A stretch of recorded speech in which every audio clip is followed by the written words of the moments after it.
For nearly a century, we have known the origins of the uniqueness of Western civilization. On the steppes of Ukraine, now southern Russia, our ancestors developed a tradition which would set the foundation for thousands of years to come. They led a verbal, contractual, historical tradition focused on listening to testimony, storytelling, and possessing myths. However, this tradition lacked authoritarian symbolism, idols, or mysticism. They were typical of the Indo-European people. With the unification of the horse, wheel, and bronze, they turned to raiding. These pig, sheep, and goat herders dropped the peaceful and cooperative mythology and adopted the aggressive warrior mythology, which would lay the foundation for verbal, contractual tradition, thus dividing the Indo-European peoples. The heroic age was born. The other tribes responded by creating religion from mythology as a resistance movement, and later used religion as a foundation for law.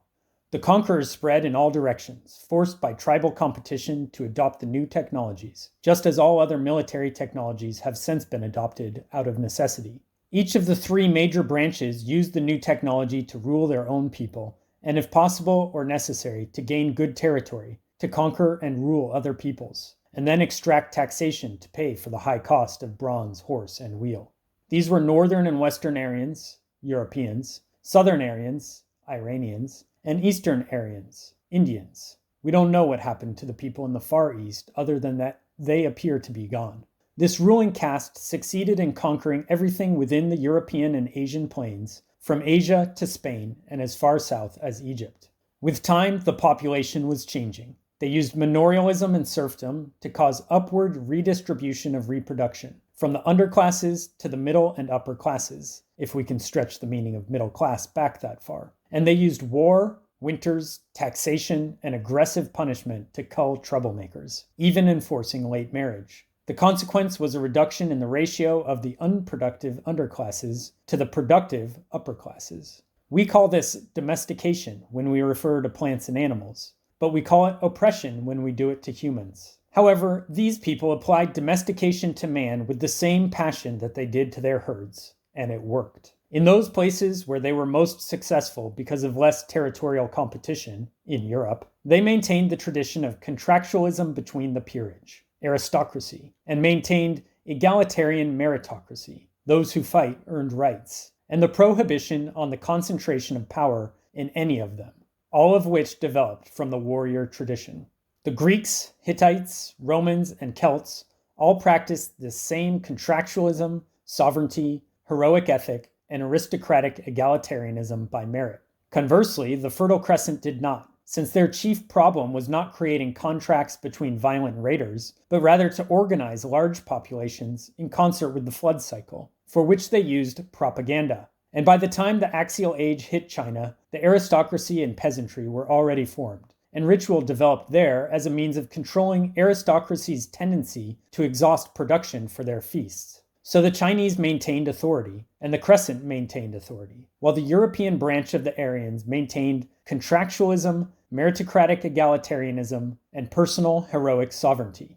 Martial men, as members of an initiatic brotherhood of warriors, whether normative, legal, or ritualistic, must negotiate. And when martial men negotiate, they rely upon martial epistemology, empiricism, and hold to the sacredness of truth, testimony, and contract, if for no other reason than in battle one can bear very high costs of error, optimism, betrayal, and dishonesty. These men negotiate and argue their positions, and the headman, general, chieftain, or king, judges and chooses from the different arguments presented. It is this testimonial, argumentative debate from which reason, and eventually Aristotelian science, takes its origins. The Romans adopted Greek thinking, but not Greek rhetoric, since they thought it full of what we would consider today weasel words. They favored plain speech. They adopted Stoic natural law as their inspiration, not Greek politicized speech, moving man still closer to empiricism. There are only three ways of coercing man, and we evolved all three of them: religious inclusion or exclusion, legal punishment and liberty, credit consumption or deprivation. We can control people through religion, law, and credit. Religion is a loose method of control, law a precise but limited, and credit an individualistic method of control. But each also has different costs. Religion is cheap. Law requires a tax structure to finance it, and credit requires elaborate institutions and high trust between credit issuers. Education also bears different costs. Literacy is expensive, numbers more so, law more so, and philosophy even more. The Aegean Mediterranean civilization was costly. So with the combination of resisting the Germanic migrations, the exhaustion of the slave economy, the Justinian plague, the loss of the North African grains to the Muslims, and centuries of raiding against the Mediterranean, they could not compete any more than the prior Dark Age could compete against the Sea Peoples. So the church was able to govern, but only by imposing Christianity by force, closing the Stoic and Greek schools, and allowing the empire to devolve into thousands of regional manors, each defending what it could with its own resources. Religion is cheap if imprecise government. The church ruled with literacy, diplomacy, and superstition, where Rome had ruled with religious liberty, law, and credit. The Europeans tried to resurrect Roman law once they rediscovered it. The Templars came along and developed the first system of international credit. But the Pope, knowing his brother was deeply in debt to the Templars, framed them in the hope of rescuing his brother from the debt and possibly claiming the Templar holdings for the church. However, the Pope didn't understand banking. Money is always at work or it is useless. And he destroyed the Templars and banking. The Jews, who unlike the Templars were weak, then filled the void in the market for credit. But as we know now, there was no gold not working in Templar hands. About the same time, two things occur. The British lawyer, Bacon, arrived with his invention of empiricism, a novel invention over Aristotelian near science, and the formation of the Hanseatic civilization. Though referred to by many names, Germanic, Protestant, Northern European, the Hanseatic civilization was caused by the adoption by the Frisians of bipartite manorialism, which was the most eugenic economic system in the history of man. This spread throughout Northern Europe starting in about 700, and by 1200 had changed the genetics, culture, and economy of what we think of as Northern Europe. The Hansa bridged the Mediterranean trade overland and by sea, and the North Sea then replaced the Aegean Mediterranean economy as the dominant economic force in Europe until the colonies were discovered. Like the alliance between Sparta, Athens, and Rome, the Atlantic became the Mediterranean of the ancient world, bridging Germany, Britain, and America. The balance of power shifted from the Hansa to the west, while the Hansa continued to spread German genes, culture, and economy to the east. As they spread, they carried with them the ancient Aryan tradition of contractualism, which is described by tales of George Washington's honesty here in America, a character more underrated in history than nearly any man but Bacon. When Jefferson put pen to paper, he did not know that he almost succeeded in developing strictly constructed law from the first principle of the natural law of contractualism. Had he, we would have seen the birth of scientific government. Natural, judge-discovered, strictly constructed, operationally testable common law. Had he done so, the Enlightenment might have been completed. Not having done so, we had to endure the French, Russian, German, and cosmopolitan Enlightenments, and like waves of disasters, each caused catastrophic damage to the West. English empiricism was correct, but the theory of man as an oppressed potential aristocracy of everyone was false. French moralism was incorrect and merely an excuse to replace one set of rulers with another, creating the terrors and ending France's contribution to Western civilization.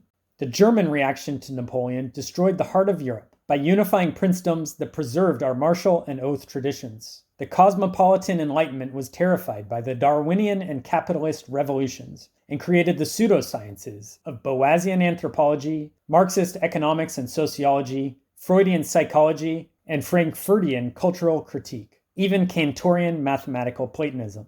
The Russians took the French and the German and the cosmopolitan, Jews, and created the horrors of Bolshevism, Trotskyism, and the Soviets, and ended the Russian Enlightenment, which had previously been literary and orthodox, and made it pseudoscientific. This cosmopolitan movement, threatened in Europe, moved to New York and was funded by Columbia University. This resulted in the adoption of pseudosciences by the Academy, now willing to sell them to underclasses finally having access to education. Unaware, these students were being taught the same deceitful resistance movement to aristocracy and truth that their ancestors had been taught as religion, now using pseudoscience, pseudo-rationalism, fabricated history, and cultural criticism to replace the previous myths of religion.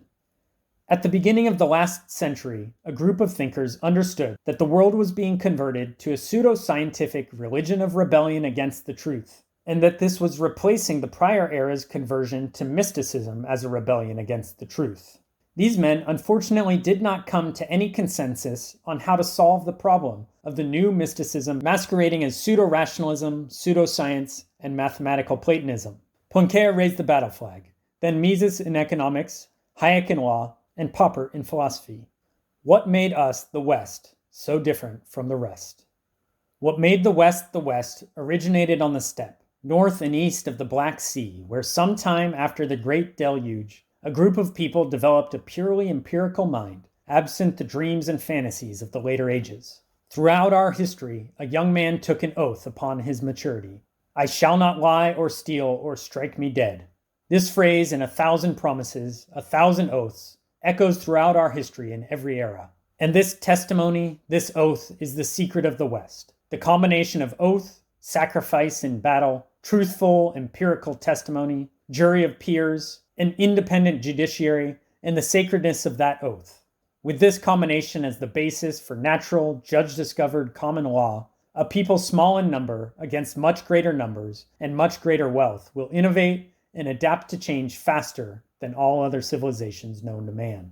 We are not always first, but where we are not first, we are fastest, because of the oath. This is why we are the origin of more art and science than all civilization and history combined, despite our youth and small numbers.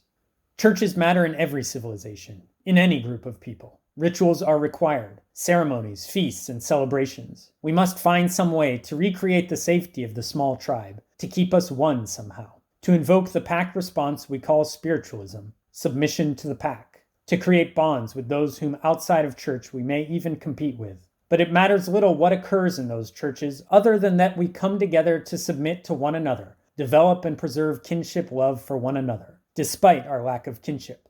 Our church did some valuable things. She attempted to maintain some semblance of order as the empire collapsed, attempted to preserve knowledge while ignorance expanded, forbid cousin marriage in an effort to break up the lands of the great families so that they could be purchased more cheaply by the church. She managed what little resistance to the expansion of Islam and created an educated and literate cult of administration over the territories, despite teaching nonsense to people, failing to educate them, and leaving them in darkness for nearly 1,000 years.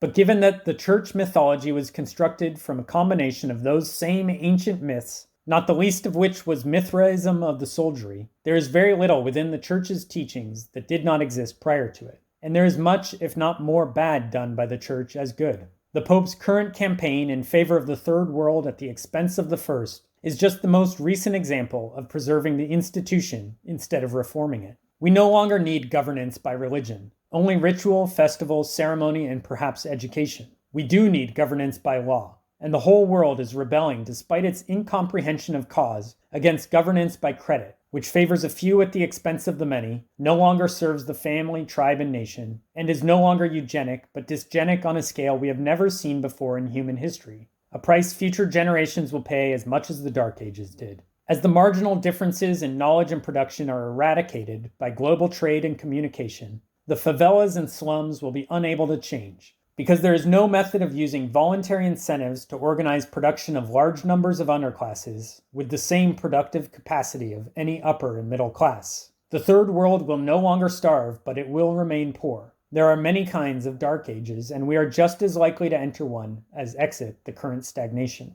There is plenty in our history to worship, to celebrate, to feast over, to ritualize, and to ceremonialize. We can love Jesus truthfully as a philosopher, or untruthfully as a prophet. We can love our Western God as a wise father, rather than feign submission to the Jewish imitation of an Egyptian one. We can pray for wisdom to not only our gods and saints, but our scientists, philosophers, artists, craftsmen, warriors, and wise men. We can celebrate life rather than fear death. We can celebrate nature rather than heaven. We can revel in our defeats of the great darknesses of time, ignorance, poverty, disease, and suffering. We can learn our great history of truth-telling and honor, the skills of parenting, the skills of life, the skills of civic duty, and our skills of war. Because that would be telling the truth to one another. And that's what it means to be Western.